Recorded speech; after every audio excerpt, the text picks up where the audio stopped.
কি থেকে কি সব হয়ে গেল। বাবা দূরে সরে গেল,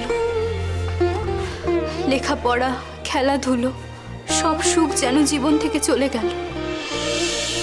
আর মিহির কে? এ কি, তুমি ঢুকে আছো কেন? কে তুমি? তোমার মুখ দেখি, তোমাকে তো আমি চিনতে পারছি না। কে পাঠিয়েছে তোমাকে এখানে? গিন্নিমা নাকি ওই সাধু বাবা আমার উপর নজর রাখার জন্য পাঠিয়েছে না তোমাকে? দেখো, আমি জানি আমার এই পুঁথিঘরে আসা বারণ, আর সাধু বাবাও চান না মেয়েরা পড়াশুনো করুক। আমি এখানে পড়াশুনো করতে আসিনি, আমি তো ঘরটা পরিষ্কার করতে এসেছিলাম। আর দেখো তুমি, এ কি করছো? কি, ছাড়ো ছাড়ো আমায়।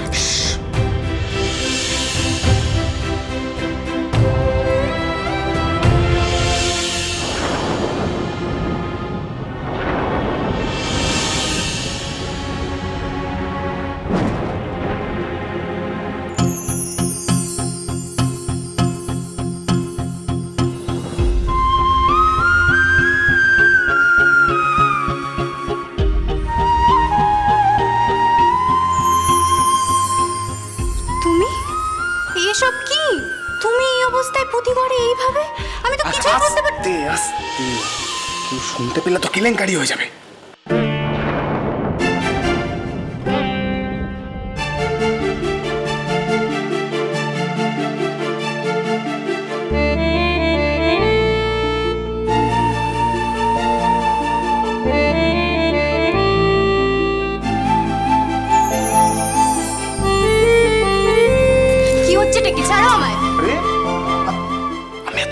তোমার কাছে এলাম আর তুমি গলা ধাক্কা দিয়ে আমাকে তাড়িয়ে দিচ্ছ। মায়ের শাড়ি পরে দাসী সেজে সবাইকে লুকে, বুঝেছি আমার আর কোনো মান সম্মানই রইল না। মান সম্মান? তুমি জানো মান সম্মান কাকে বলে? তুমি আমার কোনো মান সম্মান রেখেছো মিহির? কে বলেছে তোমাকে এত কাণ্ড করে আমার কাছে আসতে? আমি তোমার কে? চলে যাও, চলে যাও এখান থেকে।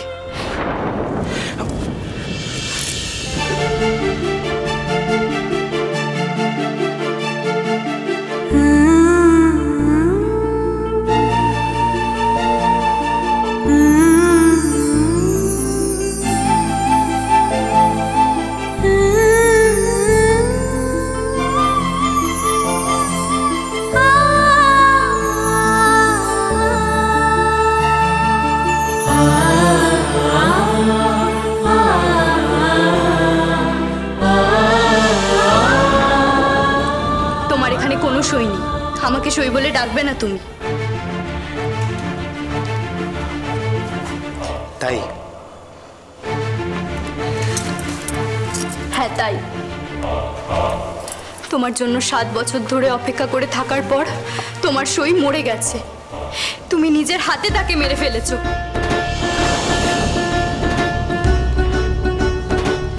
অপেক্ষা কি শুধু তুমি একাই করেছো? আমি করিনি বলো? আমাকে আমার কথাটা বলার সুযোগটুকু দাও। আমি যা বলেছি, যা করেছি তার কারণ কি তুমি জানতে চাও না? না, চাই না। তুমি বড় হয়ে পাল্টে গেছো, অমানুষ হয়ে গেছো, স্বার্থপর হয়ে গেছো। হয়েছে, এবার তুমি এখান থেকে চলে যাও মিহির। আমি তোমার মুখও দেখতে চাই না আর।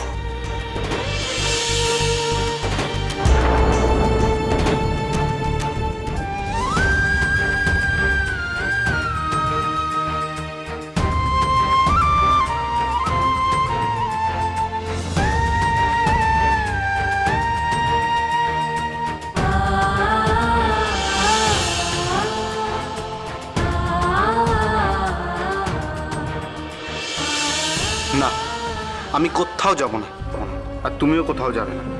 আর আমার কথা তোমাকে শুনতেই হবে। বেশ, বলো বলো, তোমার কি বলার আছে? খনার কাহিনী, সোম থেকে শনি সন্ধ্যে 7:30টায়, আকাশ 8 ও প্ল্যাটফর্ম 8-এ।